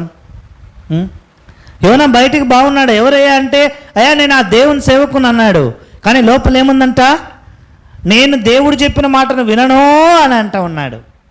మన జీవితం కూడా అంతే కదా. బైబిల్ ఏం పట్టుకుంటాం, తెల్లని వస్త్రాలు వేసుకుంటాం, అందరు చూసినప్పుడు అన్న ప్రైజ్ లార్డ్ అన్నా అని అంటాం కదా. కానీ లోపల ఏముంటుందంట, పక్కన వారి ఆ నాశనమును గురించి కోరుకునే వ్యక్తులు ఎంతోమంది ఉన్నారు కదా. ఒకవేళ మనిషి మన మధ్య లేకుండా ఉన్నట్లయితే ఏముంది లేనా, ఆయన ఎప్పుడు చచ్చిపోతాడో ఏం కథనో, ఏమైపోతాడో లేనా, నాశనం అయిపోతాడు లేనా, ఇవి మన మాటలు, మన యొక్క ఆలోచనలు కదా. ఇట్లాంటి జీవితం జీవిస్తూ ఉంటే నువ్వు బైబిల్ పట్టుకో, నువ్వు పాటలు పాడుతూ ఉండు, దేవుని మందిరంలో నువ్వు పులిపీఠం ఎక్కి వాక్యం చెప్పు, నువ్వు సండే స్కూల్ టీచర్ అయి ఉండొచ్చు, నీవు దేవుని మందిరంలో సంఘ పెద్ద బాధ్యత కలిగిన పెద్దవై ఉండొచ్చు, ఏ పనైనా చేయి. ఎవరమంట మనము, యోనా వంటి వారమే. యోనా వంటి వారమే. చాలాసార్లు మనకేంటంటే మన అసహ్యం, మన తప్పులు, మన పాపపు జీవితం మనకు కనపడదు. మనం ఎట్లా అనుకుంటాం అంటే, అన్న నేను భలే ఉండా అన్నా, ఎందుకంటే నేను సీరియలే చూస్తా, నీ లెక్క సినిమా చూడను కదా. ఇది మన డైలాగు. అన్నా నేను తిడతా, నీలాగా కొట్టాను అంటే నీకంటే నేను నీతిమంతుని కాదా అనే కోణమే ఉంది. కానీ అయ్యో దేవా నేను పలాంది నీకు నచ్చంది చేస్తున్నా, నేను ప్రార్థన చేయలేకపోతున్నా, నేను నీ మందిరానికి రాలేకపోతున్నా, దేవా నేను సమయానికి రాలేకపోతున్నా కదా. ఇవన్నీ మనకు ఎట్లా కనపడవు, మంచిగా కనపడతాయి. అన్న ఈ తప్పులు కాదన్న, ఈ పాపాలు కాదన్న అని దేవుడు అంటాడు. నేను వస్తే నీకంటే ముందు నువ్వు రావడానికి ఎందుకు అంత ఆలస్యం? నీకంటే ముందు నేను వచ్చి కూర్చున్నా, సమయం 9 కంటే 9కి నేను ఇక్కడ ఉన్నా, నువ్వు 9కి కాదు 10కి కూడా రాలేకపోతున్నావే దేవుని మందిరానికి. నువ్వు ఎట్లా యోనావు కాకుండా ఉంటావు? నువ్వు యోనావు కాదా? యోనా వంటి జీవితం నీది కాదా? నీ జీవితంలో సముద్రము లాంటి ఉప్పొంగే పరిస్థితులు వస్తున్నాయంటే నీవు ఇట్లా జీవిస్తూ ఉండట్లేదా అని ప్రభు ప్రశ్న అడిగితే, ప్రశ్నించినా కూడా మనం మౌనంగా ఉన్నాం. అదే దినాల్లో వచ్చిన బాధ కదా. మనం చేసిన తప్పును, మనం చేసిన ఆ పాపమును ఒప్పుకోవడానికే మనకు మనస్సు రాదు కదా. పక్కన వాళ్ళ పాపం ఏమో ఒప్పుకుంటాం. మునుపు చూస్తే నెహెమ్యా గ్రంథంలో 1వ అధ్యాయంలో ఆయన లేచి ఏం చేస్తూ ఉన్నాడంట, అయ్యా నేనును నా పితరులను అన్నాడు. నేను కాదు, మా నాయన కూడా పాపే, మా అమ్మ కూడా పాపే, మా అబ్బ కూడా పాపే, వాళ్ళ పితరుల పాపం ఒప్పుకున్నాడు నెహెమ్యా. ఈ దినాల్లో విచారకరమైన సంగతి ఏంటంటే అందరూ యోనా గ్రంథం మొదటి అధ్యాయంలోనే ఆగిపోయినారు, రావట్లా ముందుకు. ఏమనుకుంటున్నారంటే అయ్యో నేను నీతిమంతుడే అన్నా, నేను మంచోడిని అన్నా, నేను వారానికి ఒకసారి ఉపవాసం ఉన్నా అన్నా, నాకు వచ్చిన జీతంలో 10వ భాగం దేవునికి ఇస్తున్నా అన్నా, నేను ఖచ్చితంగా సువార్త మీటింగ్కి వస్తానన్నా, నేను ప్రతి మీటింగ్కి వస్తానన్నా, బైబిల్ స్టడీకి వస్తానన్నా, ఉపవాస మీటింగ్కి వస్తానన్నా, ప్రభును ఆరాధించే సమయానికి వస్తానన్నా అని అంటున్నాం. కానీ మనం చేస్తూ ఉన్న మన పాపములు ప్రభువు దగ్గరికి వచ్చి ఒప్పుకోవడం లేదు. ఇవన్నీ మనం ఎన్ని చేసినా కూడా వ్యర్థమే. మన హృదయమే ప్రభువుకి ఇవ్వకుండా, మనం ప్రభువుకు చెందిన వారముగా ఉండకుండా మనం ఏమి చేస్తే ఏం ప్రయోజనం? మీరు అనుకోవచ్చు, అన్నా నువ్వు అంత చక్కగా చెప్తున్నావే, మరి దయ్యాలు ఎలగొట్టిన వాళ్ళ పరిస్థితి ఏంది, స్వస్థపరిచిన వాళ్ళ పరిస్థితి ఏంది, మరి వాళ్ళంతా ఊరికే చేస్తున్నా అంటే వాళ్ళు కూడా చేస్తున్నారు. వాళ్ళనే ప్రభు అన్నాడు, ఏమని తెలుసా అండి, మీరెవరో నేను ఎరగను, వెళ్ళిపోండి అని అంటాడంట కదా. కాబట్టి మనం మన జీవితంలో మనము ఒప్పుకొనకుండా, మన జీవితంలో మనకు తెలుసు మనం ఎట్లా జీవిస్తూ ఉన్నాం, మన ప్రవర్తన ఏంటి, మనం ఎట్లా ఉన్నాం. దేవుని సన్నిధికి వస్తూ ఉన్నప్పుడు, దేవుని సన్నిధిలో ఉన్నప్పుడు ఎలా ఉన్నాం, దేవుని సన్నిధికి వస్తూ ఉన్నప్పుడు ఎట్లున్నాం, దేవుని సన్నిధిలో ఉండి వెళ్ళిపోయేటప్పుడు ఎట్లున్నాం, ఈ విషయాలు మనము ఎప్పుడైనా సరే ఆలోచన చేస్తామా? ఎప్పుడు ఆలోచన చేయం. మనం ఏమనుకుంటాం అంటే అయ్యో నీతిమంతునిలాగా ఉన్నాను, పరిశుద్ధంగా ఉన్నాను, నేను ఎట్లున్నాను, కడగబడిన ముత్యం వలె ఉన్నాను అని భావిస్తాం అంతే. యోనాకు తాను సముద్రంలో పడవేయబడే అంతవరకు కూడా తెల్లా కదా. తన పేరు మీదకి చీటీ వచ్చినప్పుడు కూడా తెల్లా, అరే నేను ఎంత పాపం చేసినా అని. మనం కూడా అంతే. మనం ఎట్లుంటామంటాం, ఒకవైపు మనం జరిగిస్తూ ఉన్న పాపమును బట్టి మన కుటుంబం పతనమైంటది, మనం జరిగిస్తూ ఉన్న పాపమును బట్టి మన ఆత్మీయ జీవితం పతనమైంటది, మనం జరిగిస్తూ ఉన్న పాపమును బట్టి కుటుంబంలో ఉన్న సంబంధాలు తెగిపోయింటాయి, మనం జరిగిస్తూ ఉన్న పాపమును బట్టి కుటుంబంలో నెమ్మది లేకుండా పోయింటుంది. ఎంత విచారకరమైన సంగతి ఏంటంటే రక్షింపబడిన వాళ్ళకి ఇంకా తెలీదు నేను పాపం చేస్తున్నానని. అట్లా ఉంది కదా. యోనా తన జీవితంలో ఒప్పుకోలా, అయ్యో దేవుని దగ్గర నుంచి పారిపోయినా అని మనుషులతో అన్నాడు, కానీ అదే దేవునితో అనలేకపోతా వచ్చాడు. దేవా క్షమించయ్యా అంటే క్షమించడా? ఓడలో ఉండి గొప్ప కేక వేస్తే దేవునికి వినపడదా? వినపడనంత దూరంలో దేవుడు ఉన్నాడా? యెషయా గ్రంథం 59లో అంటా ఉన్నాడు, ఏమన్నాడు, విననేరకై ఉండినట్లు నా చెవులు మందం కాలేదు, రక్షింపనేరకై ఉండినట్టు నా చేతులు ఏం కాలేదంట, కురచ కాలేదు అని అన్నాడు. అంత స్పష్టంగా దేవుడు పలికితే ఈ దినాల్లో మనకి ఏంటి అడ్డం వస్తూ ఉన్నాయి? మన బాధ్యతలు అడ్డం వస్తూ ఉన్నాయి కదా. ఇంకేం అడ్డం వస్తూ ఉన్నాయి? దేవుని దగ్గరికి రావడానికి మన పనులు అడ్డం వస్తూ ఉన్నాయి, కుటుంబం అడ్డం వస్తూ ఉంది కదా. ఇవంతా దేవుడిచ్చిందే మనకి. దేవుడు ఏం నేర్పించడానికి ఇష్టపడుతూ ఉన్నాడంటే, ఇక్కడ నుంచి మనం చనిపోయిన తర్వాత మనం ఈడ ఒంటరిగా ఉండొచ్చు, కానీ పరలోకంలోకి వెళ్తే ఏముంటుందంట, ఒక కుటుంబం ఉంటుంది. ఆ కుటుంబంలో నీవు నేను ఎలా ప్రవర్తించాలన్నది ఇక్కడే ట్రైన్ అవ్వాలా. యోనా తన జీవితంలో ఎంతో గొప్ప ప్రవక్తే, కానీ అయితే తన జీవితంలో ఏంటంట, ఒప్పుకునే స్థితే లేదు కదా. పాపం ఏంటో తెలిసిపోయింది, తాను చేసిన తప్పేంటో తెలిసిపోయింది, అయినా కూడా ఏంటంట ఒప్పుకోలే. తాను చేసిన తప్పు మనుషులకు చెప్పినాడు కానీ దేవునికి చెప్పలే. మనం కూడా అట్లే ఉంటాం చాలాసార్లు కదా. అన్న ఈరోజు నేను బైబిల్ చదవలేదన్నా, ఈరోజు నేను ప్రార్థన చేయలేదన్నా, ఈరోజు ఉపవాస ప్రార్థన కదన్నా, అయినా కూడా అన్నం తినొచ్చిన అన్నా కదా. ఈరోజు ఉపవాస ప్రార్థన కదన్నా, రాత్రి 12 వరకు టీవీ చూసి 12 నుంచి మంచినీళ్ళు కూడా తాక్కుండా వచ్చిన అన్నా కదా. ఇది మన బ్రతుకు. ఎట్లా మనం జీవిస్తూ ఉంటే ఎట్లా దేవుడు మనతో మాట్లాడతాడు, ఎట్లా దేవుడు మనల్ని ఉపయోగిస్తాడు? ఇది రక్షింపబడిన వారికే, రక్షణ లేని వారి గురించి కాదు, బయట ఉన్న అన్యుల గురించి కాదు ఈ మాటలు, నీ గురించి నా గురించే. ఇదే మన బ్రతుకు. మనం ఇలాగే జీవిస్తూ ఉన్నాం కానీ ఒప్పుకోం. అర్థమైందండి? మనం ఇలాగే జీవిస్తూ ఉంటాం కూడా కానీ ఒప్పుకోం. ఒప్పుకోవడానికి మనసు రాదు. యోనాకు రాలా, మనకెట్లొస్తుంది? ఆయన ప్రవక్త కదా, దేవునికి ఇంకా దగ్గర ఉన్నవాడే ఆ పని చేయలేకపోతే మనం ఎట్లా చేస్తాం? మనకెట్లా వస్తాయి మనసు కదా. అయితే వచ్చిన వారు మాత్రమే ఏం చేయబడతారంట, వారి జీవితం. ఒకవేళ యోనా జీవితంలో ఓడలో ఉన్నప్పుడే అయ్యో ఏంటి నా పేరు వచ్చిందా? దేవా నన్ను క్షమించయ్యా, నేను పాపం చేశాను, నువ్వు నన్ను నినివేకి పొమ్మన్నావు, నేను తర్చీస్కి వెళ్తున్నాను, నన్ను క్షమించయ్యా అని ఉండింటే 2వ అధ్యాయం 3వ అధ్యాయం 4వ అధ్యాయం ఎట్లుండేదంట యోనా జీవితంలో? ఆశీర్వాదకరంగా ఉండేది. అలా లేదు కాబట్టి 2వ అధ్యాయంలో యోనా ప్రార్థన చేయడం ఆరంభించినాడు. మొదటి అధ్యాయం అంతా ఎవరి ప్రార్థన? ఆ ఓడ నావికుల ప్రార్థన. వాళ్ళ కష్టం ఏంటంటే, అయ్యో అందరు చేస్తారా నాయనా కదా, నేను చేస్తే పర్వాలా ఓడ నావికుని, కానీ ఓడలో ఎంతోమంది ఉన్నారు, వాళ్ళ పరిస్థితి ఏంది, వాళ్ళు చస్తారు, వాళ్ళ అమాయకులు, కానీ ఒకడే పాపం చేసినాడు, వాడెవడో తెలుసుకోవాలని చీట్లేస్తే వచ్చిందేమో యోనా పేరు మీద. ఆ యోనా అక్కడేం ప్రార్థన చేయట్లా. దేవా నన్ను క్షమించయ్యా అని కేక్ వేసిందా? ఆ సమయంలో ప్రార్థన చేసిందా? యోనా ఏమయ్యి ఉండేవాడు? యోనా జీవితం మరొకలాగా రాయించబడేది. కానీ యోనా ఆ పని చేయలే. యోనా ఎట్లున్నాడు? అవునవును నాకేం లేని. చూడు ఎట్లుందో. ఆ 2వ అధ్యాయంలో చూస్తే, మొదటి అధ్యాయంలో చివరిలో ఓడ నావికులు ఏం చేశారు? అతన్ని సముద్రంలో పడేసినారు. పడవేసిన తర్వాత 2వ అధ్యాయంలోకి వస్తే, ఆ మొదటి అధ్యాయం చివరి భాగంలో ఈ మాట రాయించబడి ఉంటుంది. ఒక సముద్రం వచ్చి, గొప్ప మత్స్యం వచ్చి ఏం చేసిందంట? యోనాని మింగివేసెను. ఇప్పుడు వద్దామా 2వ అధ్యాయంలోనికి? ఇప్పుడు వద్దామా? మనం ఎట్లుంటామంటే మన జీవితం కూడా ఎంతే. యోనా గ్రంథం 1వ అధ్యాయంలో ఉన్నట్లు రక్షింపబడి ఉంటాము, ప్రార్థన చేస్తూ ఉన్నట్టు ఉంటాము, బైబిల్ చదువుతూ ఉన్నట్లు ఉంటాము, దేవుని మందిరానికి వస్తూ ఉన్నట్టు ఉంటాం, కానీ మన తప్పులు ఏం ఒప్పుకోం కదా. మన జీవితం మనకు తెలిసినంతగా ఎవ్వరికి తెలియదండి.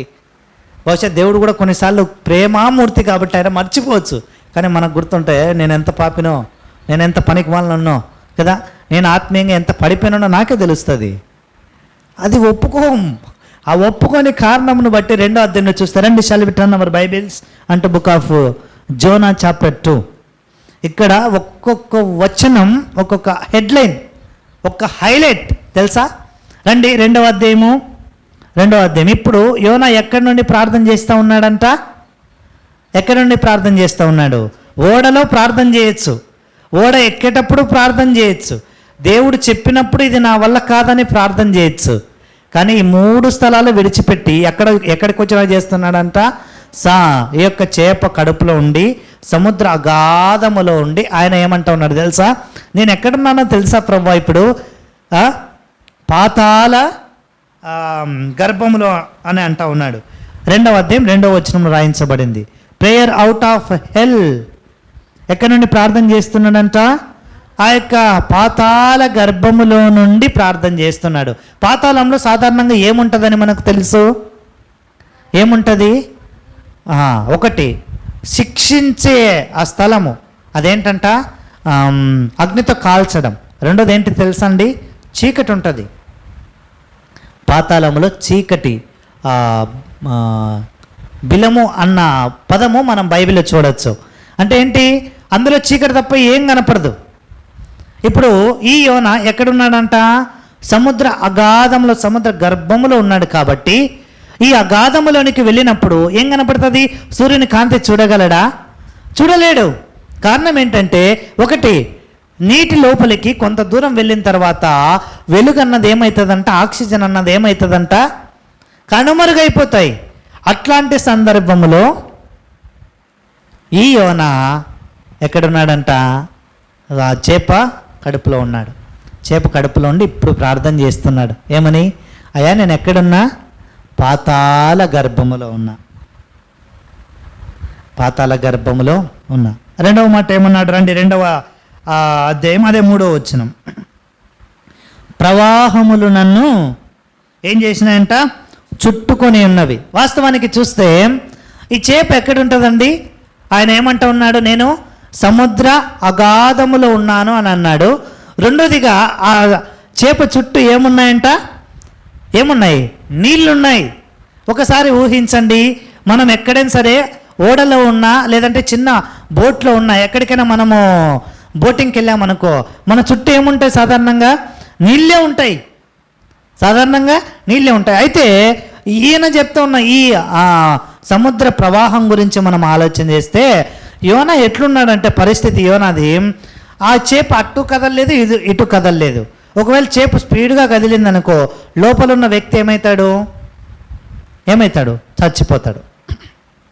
చచ్చిపోతాడు అంతే. ఆయన చుట్టూ ఏమున్నాయంట? ప్రవాహం. అంటే ఎంత ఇక్కట్ట పరిస్థితిలో యోనా ఉన్నాడో చూడండి. కొన్నిసార్లు మన జీవితాల్లో దేవుడు మన జీవితాన్ని మార్చడం కోసమై ఒక కష్టం పెట్టినాడు అనుకుందాం, ఒక ఇబ్బంది పెట్టినాడు అనుకుందాం, ఒక ఇరుకు పెట్టినాడని అనుకుందాం. అప్పుడు మన నోటి నుండి వచ్చేది ఏందో చెప్పమంటారండి? యాడ దేవుడుండాడు.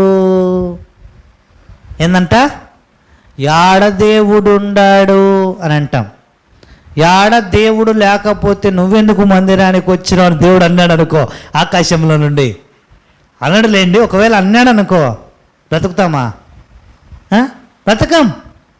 దేవుడు లేడు అని చెప్పేవాడు ఎవడంట? బైబిల్లో రాయించబడింది 55 కీర్తన 1లో, బుద్ధిహీనుడు. 53 కదా, రైట్.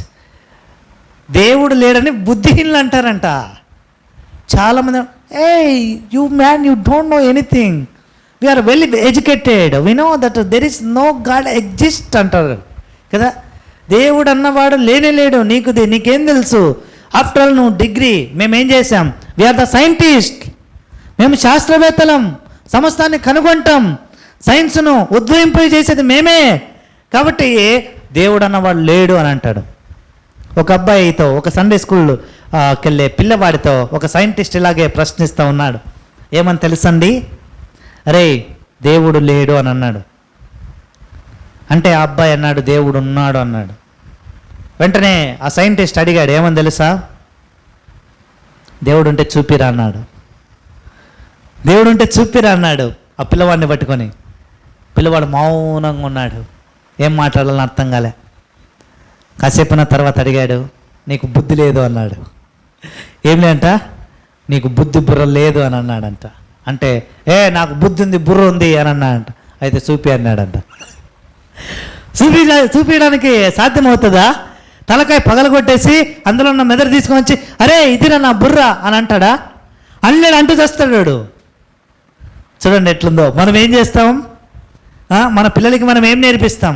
అరే టీవీ చూడు, అరే సినిమా చూడు, అరే నిద్రపో, అరే ఏం చేయాలా ఆడుకో అని నేర్పిస్తాం. మన పిల్లలకి ఎప్పుడైనా సరే లేచిన వెంటనే అరే బైబిల్ చదువు అని నేర్పిస్తామా?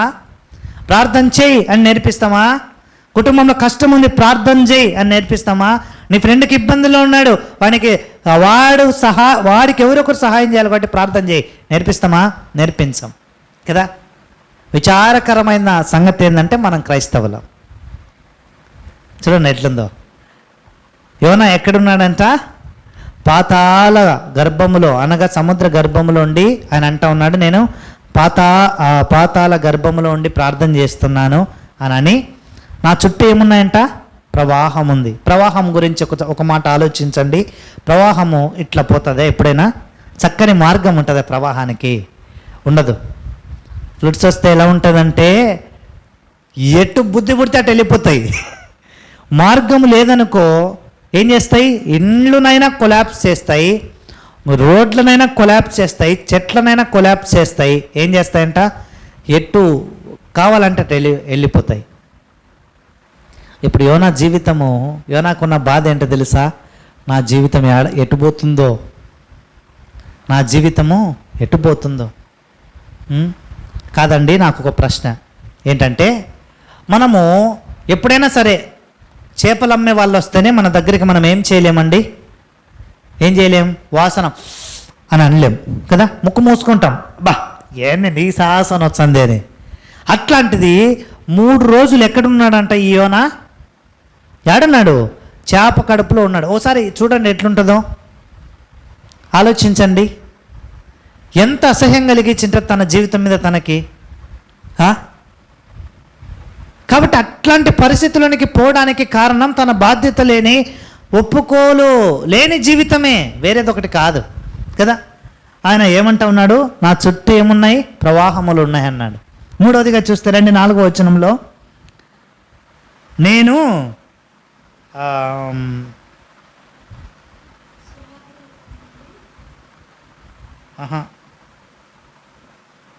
నీ సన్నిధిలో నుండి నేను ఏం చేయబడి ఉన్నాను? ఏం చేయబడినా అంట? వెలివేయబడినాను. అంటే దాని అర్థం ఏంది? దేవుడు అతన్ని త్రోసివేసినాడు అని అనుకున్నాడు. ఒకవేళ నిజంగా దేవుడు యోనాను త్రోసివేసి ఉంటే యోనా కొరకు ఏం రావాలా? తనని కాపాడే చేప కాదు, చీల్చే చేప రావాలా. అర్థమైందండి? కాపాడే చేప ఎందుకు వస్తుంది? దేవుడు ఒకవేళ యోనాను విడిచిపెట్టింటే, ఈ దినం చాలామంది అంటారు ఏమని తెలుసా అన్న, దేవుడు నన్ను విడిచిపెట్టినాడు అన్నా అని. వాస్తవానికి చెప్పాలంటే దేవుడు మనల్ని విడిచిపెట్టలేదు, మనం దేవుడిని విడిచిపెడుతున్నాం అంతే, మన స్వప్రయోజనముల కోసమై. కాబట్టి మనం చూస్తే ఈ 4వ వచనంలో ఆయన ఏమంటా ఉన్నాడంటే, దేవా నేను నీ సన్నిధిలో నుండి వెలివేయబడి ఉన్నా. ఒక ప్రవక్త అంట ఉన్న మాట, అయ్యా నీ సన్నిధిలోంచి నువ్వు నన్ను వెలివేసినావు. అదే మాట ఎవరన్నారు? ఆదికాండం 4వ అధ్యాయంలో అన్నాడు ఒక వ్యక్తి. ఎవరంట ఆయన? కయ్యనుకు దేవుడు చెప్పిన మాట, అరే నువ్వు ఎవరవంట, నీవు నీ జీవితంలో ఎలాగుండాలంటే నువ్వు తిరుగుతూ ఉండాలి అంతే, నువ్వేం చేయకూడదు, నెమ్మదిగా ఉండకూడదు. నీవు రెండోది ఏంటంటే నా సన్నిధిలో ఉండి నేను నిన్ను వెలివేసి ఉన్నా అన్నాడు కయ్యనుతో దేవుడు స్పష్టముగా. అంటే ఇప్పుడు అదే మాట ఎవరి జీవితంలో అంటా వచ్చాడంట? ఒక ప్రవక్త అయిన యోనా అంటా వచ్చాడు. దానికి కారణం ఏంటో యోనాకు అప్పుడు కూడా గుర్తురాలా కదా. ఇంకొక మాట 2వ అధ్యాయం 5వ వచనంలో చూస్తే, నేను ఎక్కడున్నాను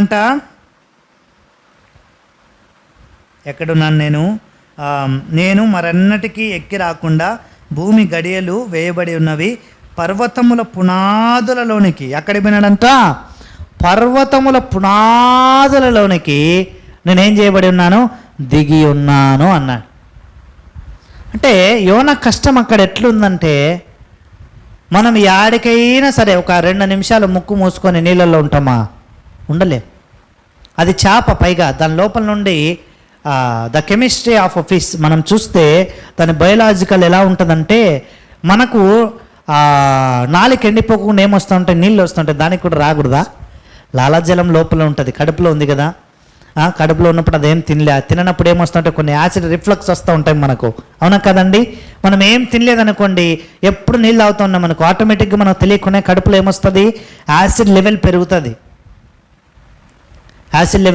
పాపం దాని చేప పరిస్థితి, చేపల కడుపులో ఉన్న యోనా పరిస్థితి ఒకసారి ఊహించండి.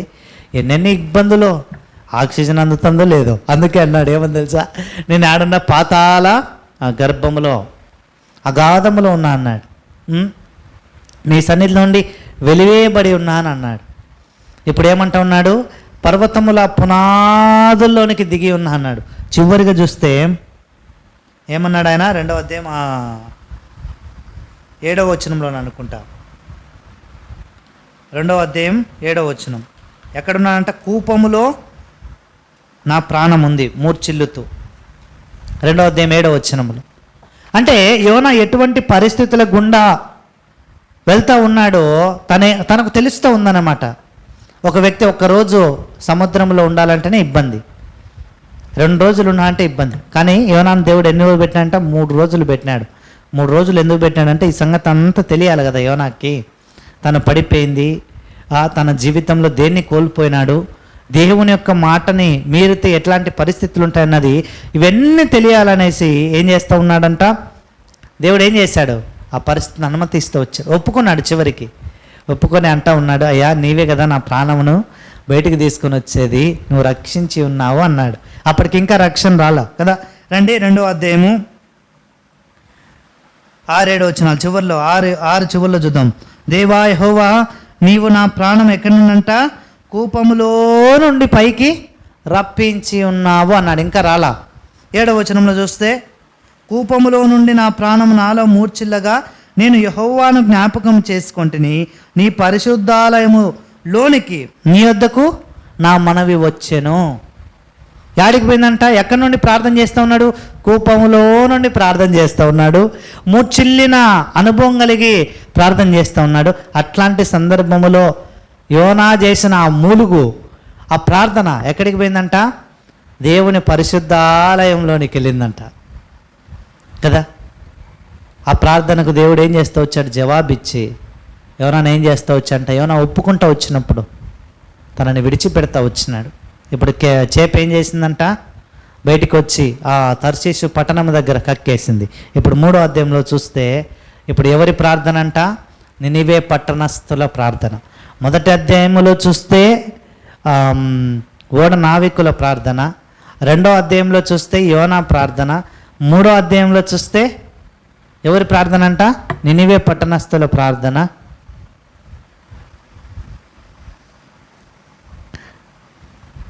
మూడో అధ్యాయంలో చూస్తే నినివే పట్టణస్థుల ప్రార్థన. ఇప్పుడు నినివే పట్టణస్థులు ఏం చేస్తూ ఉన్నారంట, వారు చాలా ఘోరమైన పాపపు జీవితం జీవిస్తూ ఉన్నప్పుడు యోనా ప్రకటించినప్పుడు 3వ అధ్యాయం 5వ వచనం, మొదటిగా వాళ్ళు ఏం చేశారంట, దేవుని యందు విశ్వాసం ఉంచారు. మనం ఉంచుతామా విశ్వాసం? ఏ విషయంలోనైనా సరే, ఉద్యోగం లేని దగ్గర పేరే నీకు ఉద్యోగం వస్తుందిరా, దేవుడు నీకు ఇస్తాడు, నాతో మాట్లాడాడంటే ఇన్నేళ్ళు రాలే, ఇప్పుడు 1990 సెంచరీలో రాసిన ఎగ్జామ్కి ఇప్పుడు రిజల్ట్ వస్తాయా అని అంటాం. కానీ దేవుడు అనుకుంటే ఏం చేయగలడంట, అద్భుతం చేయడానికి దేవునికి ఒక నిమిషం పట్టదంతే. మనం నమ్మాలంతే కదా. కాబట్టి మనం చూస్తే 3వ అధ్యాయం 5వ వచనంలో వారు మొట్టమొదటిగా దేవుని యందు విశ్వాసం ఉంచినారు. రెండవది ఏంటంట, 3వ అధ్యాయం 6వ వచనంలో రాయించబడింది, వారి ఒప్పుకోలు తనం చూడండి, ఎట్లా వాళ్ళు ఒప్పుకుంటూ ఉన్నారన్నది. ఒక్కొక్కరి ఒప్పుకోలు ఒకలాగా. ఇప్పుడు యోనా ఏం ప్రార్థన చేశాడు, దేవా నా బ్రతుకు చూడు ఆడుందో, నేను ఆడబడిపోయినాను చూడు, నీ సన్నిలోంచి దూరం అయిపోయినా, ఏంది నాకు ఈ పరిస్థితి, కూపంలో పడిపోయినా, సముద్రపు అగాధంలో ఉన్న, పాతాళ గర్భములో ఉన్న, ఏడున్నా, ఇంకా పర్వతముల పునాదుల్లోనికి దిగిపోయి ఉన్నా అని ఆయన అంటే, వీరి ఒప్పుకోలు ఎట్లుందంట, మొట్టమొదటిగా వీళ్ళు ఎట్లా ఒప్పుకున్నారంటే, దేవా నీవు తప్ప వేరే దిక్కు ఎవ్వరు లేరు, మాకు నీవు మాత్రమే సహాయం చేస్తావని ముందు ఆయన యందు విశ్వాసం ఉంచినారు. రెండవది ఏంటంటే, వారు ఆ యొక్క నినివే పట్టణంలో ఉన్న రాజు మొదలుకొనేసి, రాజు తన సింహాసనమును విడిచిపెట్టినాడు. మనం విడిచిపెడతామా? ఎవరికైనా పొరపాటున అన్నా నా కుమారునికి బాగలేదన్నా ప్రార్థన చేయండి అన్న అంటే మనం ఏం చేస్తాం? ఏం చేస్తాంలే, వాళ్ళ ప్రార్థన వాళ్ళు చేసుకుంటారులే, వాళ్ళ సాగు వాళ్ళు చస్తారులే అని అంటాం కదండి. ఎంత దయలేని మాటలు మనం మాట్లాడతామో కదా. అదే టీవీ చూడనీకైతే 24 గంటల టైం ఉంటుంది మనకు. టీవీ చూడడానికి, తినడానికి, నిద్రపోవడానికి 24 గంటలు. ఎప్పుడైనా తినచ్చు, ఎప్పుడైనా పడుకోవచ్చు, ఎప్పుడైనా అన్నం తినచ్చు కదా. ఆహారానికి టైం ఉంది, టీవీకి టైం ఉంది, నిద్రకు టైం ఉంది. కానీ ప్రార్థన చేయడానికి మాత్రం లేదన్నో. ప్రార్థన చేయడానికి లేదు, అంతే, నాకు టైం లేదు, మీరు కావాలంటే వేరే వాళ్ళని అడగండి ప్రార్థన చేయమని అనే దినాలు వస్తాయి. ఇప్పటికీ అట్లా చెప్పలేకపోతున్నాం కానీ వస్తాయి. కావాలంటే ఈ మాట అండర్లైన్ చేసుకోండి, ఇబ్బంది లేదు. భవిష్యత్తులో ఎట్లాంటి పరిస్థితులు వస్తాయంటే ఎవరి దగ్గరికైనా మనంపై అన్న ప్రార్థన చేయడం టైం లేదన్నా వేరే వాళ్ళకు చెప్పు. గొలుసు ప్రార్థనకు కాదక్క నేను పిలిచేది, సంఘ ప్రార్థనకు కాదక్క నేను పిలిచేది, ఉపవాస ప్రార్థనకు కాదక్క నేను పిలిచేది, నా కొరకు నువ్వు ప్రార్థన చేస్తూ ఉన్నప్పుడు అదో ఫలానా వ్యక్తి ఎవరు నయోమి అన్న వ్యక్తిని జ్ఞాపకం చేసుకొని చేస్తూ అడుగుతున్నానన్నా అంటే పామ్మ తల్లి పాక. అట్లాంటి పరిస్థితులు వస్తాయి. వీళ్ళు ఏం చేస్తూ ఉన్నారంటే, వీళ్ళైతే ఒప్పుకోలు, నిజమైన ఒప్పుకోవాలంటే ఏంటో వీళ్ళు బయలుపరుస్తూ ఉన్నారు, ఎట్లా ఒప్పుకోవాలన్నది. మొదటిగా రాజు ఏం చేశాడంటే తన సింహాసనంను విడిచిపెట్టాడు. అంటే ఏం ఒప్పుకున్నాడు? అయ్యా అధికారం నీదే అన్నాడు, అంతే. అధికారం నీవే, అధికారివి నీవే, అధికారం నీదే అన్నాడు. మనం అంటామా? మనకు దేవుడు చిన్న పోస్ట్ ఇస్తే చాలు. ఏడైనా ఒకవేళ రెవెన్యూ డిపార్ట్మెంట్లో మనకు టీ కాఫీలు ఇచ్చే ఉద్యోగం ఇచ్చినానుకో, అన్నా గవర్నమెంట్ జాబ్ అన్నా, మాది ఏ జాబు? Government job. దేవుడు ఒక్కసారి పట్టుకున్నాడు అనుకో, నీ గవర్నమెంట్ జాబ్ కాదు, నీ ఆరోగ్యం కూడా క్షీణింపజేస్తాడు. ఎందుకు అంత గర్వం? ఎందుకు అంత చిన్న ఉద్యోగానికి? ఇప్పుడు మీరు అనుకోవచ్చు అంటే పెద్ద ఉద్యోగం ఉంటే పెద్ద గర్వం ఉండొచ్చు అన్నా అని. కాదు, తగ్గించుకోవాలా. ఒక రాజే సింహాసనం మీద నుండి దిగి అధికారం నాది కాదు అన్నాడంటే ఒప్పుకోలు చూడు ఎట్లుందో. మనమైతే ఏం చేస్తాం? చిన్న జాబ్ వస్తేనే వెంటనే మనకు మందిరంలో కింద కూర్చోలేం, రాదు ఆ మనసు, పైనే కూర్చోవాలా కదా. అది కూడా ఎప్పుడు రావాలా? మీటింగ్ ముందు రాకూడదు, మీటింగ్ అయిపోతుందనగా సుగంలో రావాలా. అది కూడా ఎట్లా రావాలి తెలుసా? మనం కొట్టే పర్ఫ్యూమ్కి అందరూ మనకెళ్ళి ఎన్ని వచ్చినాడ్రా అని చూడాలా కదా. చూడండి ఎట్లా జీవిస్తూ ఉన్నామో మనము. ఇక్కడ ఎవరు అట్లాంటి వాళ్ళు లేకపోవచ్చు, కానీ చాలా ప్రాంతాల్లో ఉన్నారు రక్షింపబడిన వాళ్ళే, దేవుడు ఎవరో తెలిసిన వాళ్ళే, బాధ్యత కలిగిన సహోదరులే కదా. అట్లా జీవిస్తూ ఉంటే ఏం ఒప్పుకుంటావు నువ్వు దేవుని దగ్గరికి వచ్చి?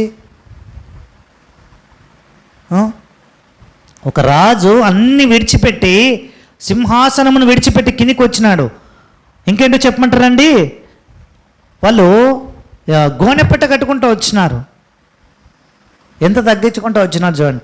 రాజు అంటే ఎట్లుంటాడంట, రాజ వస్త్రాలు ఎట్లుంటాయి, చాలా విలువైనవి, కానీ వాటిని విడిచిపెట్టినాడు ఆయన. విడిచిపెట్టి ఏం చేశాడు, సాధారణంగా ఒక గోనెపట్ట కట్టుకున్నాడు. గోనెపట్ట కట్టుకుని ఆయన ఏమన్నాడు తెలుసా, అయ్యా నేను భోంచేయను, ఎవరు భోంచేద్దు, చివరికి మన పశువులు కూడా భోంచేద్దు అన్నాడు. ఎందుకు? దేవుడు తన మనస్సు మార్చుకోవాలా. మనకు ఉంటుందండి ప్రార్థన, మనం ప్రార్థన చేస్తామా? మన ప్రార్థన ఎప్పుడు ఎట్లుంటుందంటే, దేవా నన్ను ఆశీర్వదించాలా, నన్ను ఆశీర్వదించాలి, నన్ను ఆశీర్వదించాలి. ఎప్పుడైనా ఇట్లా ప్రార్థన చేసినామా, దేవా నీవు నన్ను ఆశీర్వదించాలంటే నేను దేన్ని విడిచిపెట్టాలా? ప్రార్థన చేసినామా? చేయం కదా. మనకు మాత్రం ఆశీర్వాదం రావాలా, మన మార్గంలోనే ఉండాలా.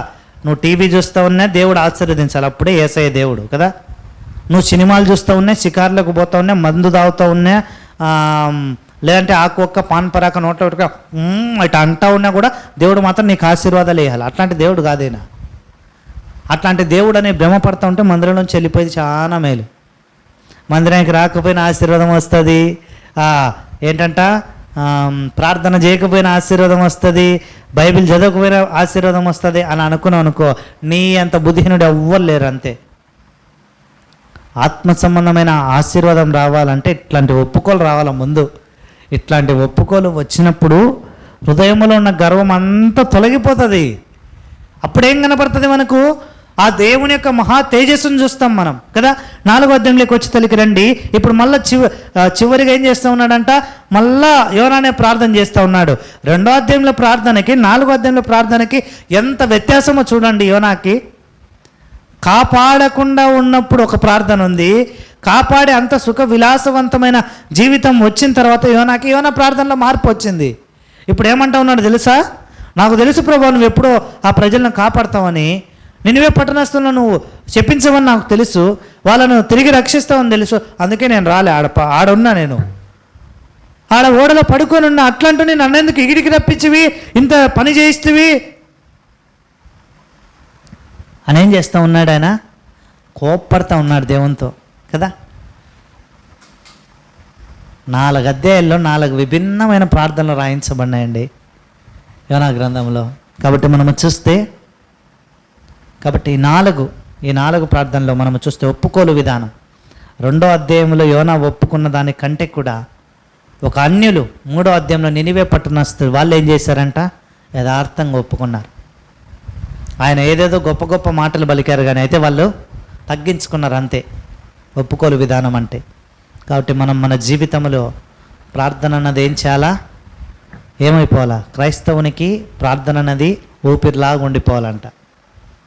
మనం అంటే ఏమో తెలుసు, అన్నీ సంఘానికి ఇబ్బందులు అవుతున్నాయి, పరిచర్య చేసే సేవకులకు ఇబ్బందులు వస్తున్నాయి, వాళ్ళు చచ్చిపోతున్నారు, వీళ్ళు చచ్చిపోతున్నారు అని పాపం బాధ మనకు వచ్చినట్టు నటిస్తాం. వాస్తవానికి ప్రార్థన చేసినామా అన్న పలానా సేవకుడు చనిపోయినాడన్నా, అట్లాంటి సేవకునికి బదులుగా ఇంకో సేవకుడు లేవాలన్నా ప్రార్థన చేసినామా? లేదుగా. మనం ప్రార్థనే చేయకపోతే దేవుడు ఎట్లా పని చేస్తాడు? మనం ప్రార్థన చేయకపోయినా కూడా దేవుడు పని చేయాలని అనుకోవడం మన మూర్ఖత్వం కదా. కాబట్టి 1కి 2 సార్లు మొదటిగా మన జీవితాన్ని మనం ఒప్పుకోవాలి. రెండవదిగా ఏం చేయాలంట, ఎవరైతే మనల్ని అడుగుతూ వచ్చినారో ప్రార్థన చేయమని వారి కొరకు ప్రార్థన చేయాలి. దేవుడి మాటలు దీవించును గాక.